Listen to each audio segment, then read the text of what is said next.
Good evening. Today we are moving on with the discussion we left yesterday. We were talking about organizations and project management, and we said organizations use governance to establish strategic direction and performance parameters. See, governance, as I explained yesterday, is the mechanism you establish under which you apply those rules, you check those rules, you control them, and ultimately you penalize those who do not follow those rules. Just having the rules for governance and not having a check and balance system, not having a reward and punishment system would render the governance mechanism useless. The strategic direction provides the purpose, expectations, goals, and actions necessary to guide business pursuit and is aligned with the business objectives. Project management activities should be aligned with top-level business decisions. That is the explanation of the alignment with the project strategic objectives. If there is a change, then if there is a change in strategy or the business decision, the project objectives need to be realigned to that. You just can't keep hanging in air if the basic objective with which you are aligned has now changed. You must change your project objectives as well to realign it with the new goals. In a project environment, changes to project objectives affect project efficiency and success. Naturally, if your project objectives have changed, whatever the plan you have developed for the project efficiency will be greatly affected and the project success will be in question. When the business alignment for a project is constant, the chance for project success is greatly increased. We are comfortable that we are aligned with the business objective, we are working towards that and there is no change, and therefore whatever plan we made, we are following that and we are heading towards the success. Because the project remains aligned with the strategic direction of the organization. Should something change, project should change accordingly. So that is the lesson we get, that project is aligned with the organizational strategy. Now then there are project-based organizations.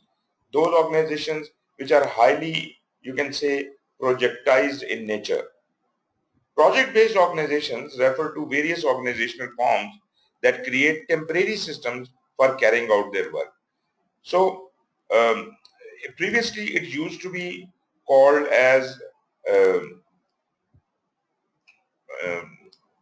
working teams or project teams, but these were not the projects as such. They were kind of small little groups of people assigned for certain objectives. So those groups of people would be working on that small little job dedicatedly and they accomplish that. So this is kind of a small little project-based organization. So project-based organization can be developed anywhere in an organization. It could be within a department, it could be anywhere. It is not essentially a project by itself, but it is a team dedicated for doing certain job and then they finish it. So in a sense, you may call it a small little project. But this makes the organizational working on those assignments much more effective. A PBO can exist in any kind of organizational structure. It is not necessary that it will only be in a projectized organization. It could be even in functional or matrix organization because this PBO has its own objective for a short duration of time. And whether it is a functional organization, matrix or projectized, PBOs will accomplish their objectives. The use of PBOs may diminish the hierarchy and bureaucracy inside the organizations. You see, in functional organizations, it is difficult to delegate people. So what we have done is, temporarily, we have put 4 or 5 people together and placed them in a separate room and asked them to finish a job. So this is a PBO. This could happen in functional, this could happen in matrix or even in projectized organization. So once we separate them from their function, they do not have the hierarchy or the bureaucracy inside the organization, so their success is not affected by them.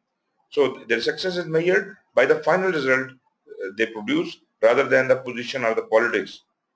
So this is a good way of getting the jobs done in a shorter span of time with a shorter objectives. So it could exist anywhere. PBOs conduct the majority of their work as projects, small little projects, and provide project rather than functional approaches. PBOs can refer to either entire firms or networks. It is possible that some large PBOs have functional support areas, or that a PBO is nested within subsidiaries or divisions of larger corporation.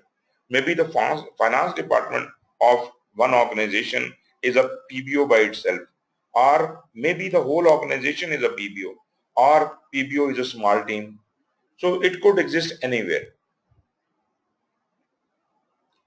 Then coming over to the organizational governance, as we said, organizations have their rules established. So whatever is happening in the organization is governed by those rules and regulations. So organizations have operations, organizations have projects, they have programs. So everything is under the greater umbrella of the organizational governance. Projects and programs are undertaken to achieve a strategic business outcome. Many organizations now adopt formal organizational governance procedures and processes. Organizational governance criteria can impose certain constraints on the project because project will be a part of the overall governance structure. So projects have to act under the governance of the organization, and therefore it may sometimes be constrained or restricted by that governance structure. That governance structure says that you have to start working daily at 9 a.m. But the project work needs to start at 8 a.m. So that is a kind of a limitation or a constraint. So if you want to effectively do the project, you have to get special permission to come earlier and start work at 8 a.m. Or maybe you do not want to wear the uniform or the dress allocated for that organization, for that job. So you may be doing the special permissions for that. Particularly if the project delivers a service which will be subject to strict organizational governance. So we want to cut the red tape and get the job done. So projects, it will be necessary to cut the red tape. So therefore, they may be allowed specially to get away from the organizational governance constraints. But essentially, all the projects and programs and even the operations come under the governance structure, and if there is no special permission, everything is governed by the organizational governance. Project success may be judged on the basis of how well the resultant product or service supports the organizational governance. If you are working exactly according to the governance structure and you are producing results under that umbrella, then you are wonderful. It is important for the project manager to be knowledgeable about the corporate and organizational governance policies and procedures pertaining to the subject matter of the product or service.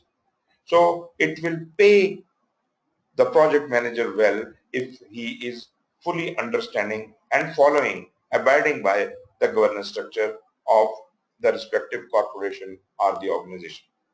For example, if an organization has adopted the policies to support a sustainability practices and the project involves construction of a new office building, the project manager should be aware of sustainability requirements related to building construction. So because our organization has a governance or procedure or practice that whatever we'll do that would support sustainability practices. Whatever we prepare, whatever we'll create, that should be sustainable. So now what we are doing, our project is to construct a new office building. So we will deliver this, but now the governance says that whatever you build must be sustainable. The project manager should be aware of the sustainability requirement related to the building construction as if he can apply that. So this is how governance impacts your project work. Then is the organizational strategy. Organizational strategy should provide guidance and direction to the project manager, especially when one considers that project exists to support the organization strategy. That we have been saying right from the very beginning, that projects are always aligned with the organization strategy. So organization strategies are providing us the guidance. So you can say that there is a governance mechanism under which is according to the strategy of the organization, and we have to abide by it. Project sponsor or portfolio or program manager identifies that alignment or potential conflict between the organization strategies and project goals, and then communicates these to the project manager.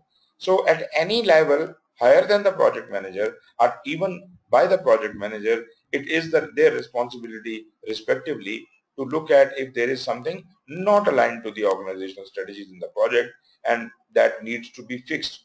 Because if we are working not in alignment with the organizational strategy, probably our project is a redundant project. It is not contributing to the organization, and therefore it should be terminated, or it should be aligned with the organizational strategies.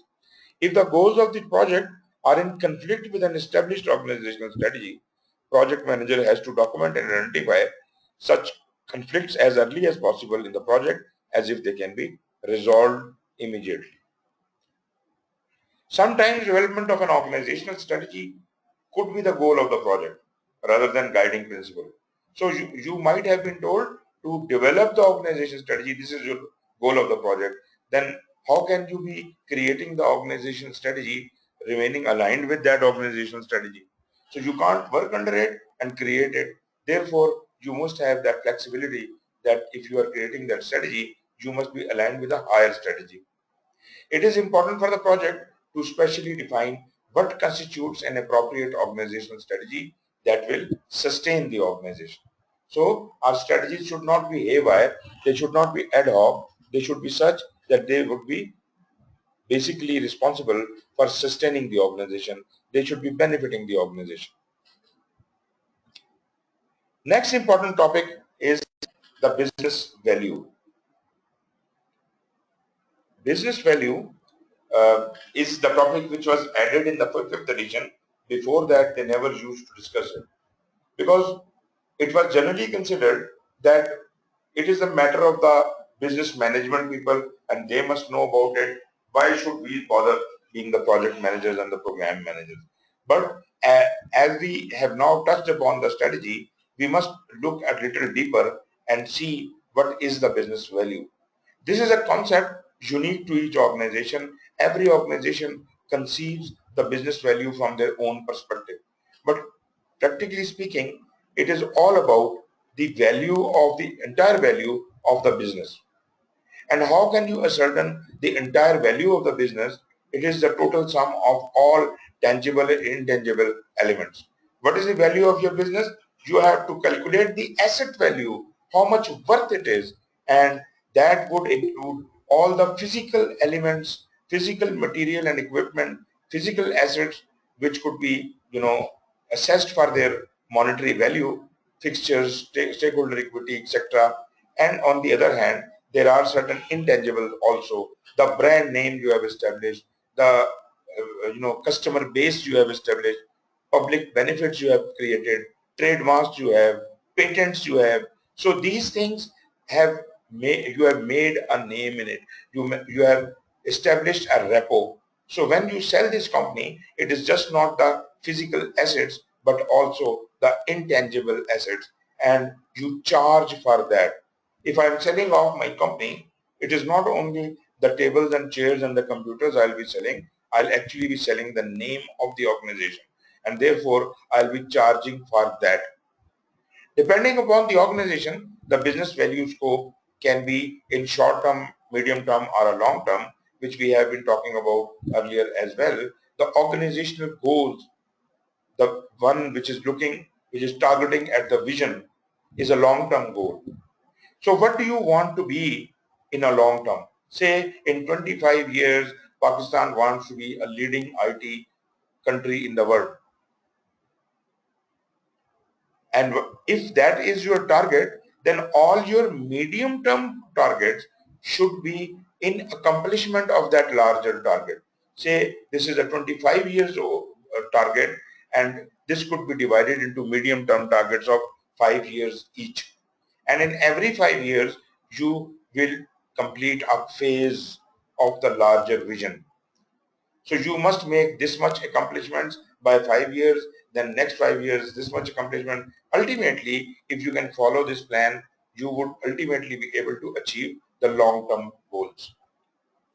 Similarly, the medium-term objectives or medium-term scope can be divided into short-term scopes. Though the desired value you want to achieve by the end of 5 years, that can be divided on yearly cycles. So you set a target for every year, you accomplish those targets, and if you have accomplished all the 5, then you must have achieved the medium-term objective. If you have met all the medium-term objectives, then you must have actually achieved the long-term objective. Meaning what? That you have, if it is properly and worked with discipline, then this is the way to, to realize your dreams.